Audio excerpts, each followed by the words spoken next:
Well, the U.S. job market is recovering, but a worrying trend has emerged. More companies are hiring, but a growing number of these new jobs are part-time, not full-time positions, and many are hired on a temporary basis through temp agency. Karina Huber has more. 21-year-old Connor Hicks has worked on a part-time or temporary basis ever since joining the labor force 5 years ago. He currently works between 17 and 32 hours a week at a Starbucks in New York City. At $9 an hour, his monthly take-home pay ranges from $612 to $1,152. I'm fortunate enough to be living with friends who are letting me stay with them and save money. Hicks says, in his experience, Starbucks is one of the better places to work.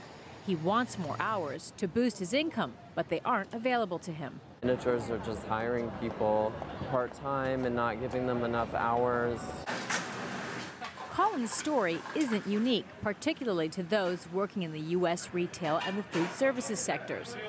According to the U.S. Department of Labor, the number of involuntary part-time workers who would like to work full-time but can only find part-time work, surged from 7.6 million in March to 8.2 million in June. Stephanie Luce, who researches labor issues at the City University of New York, says employers would rather hire several part-time workers than a full-time worker because they don't want the extra cost. They don't want to commit to providing health benefits or pensions. This is one of the biggest challenges for part-timers. According to data from the Retail Action Project, only 17% of part-timers in the retail sector have a set schedule.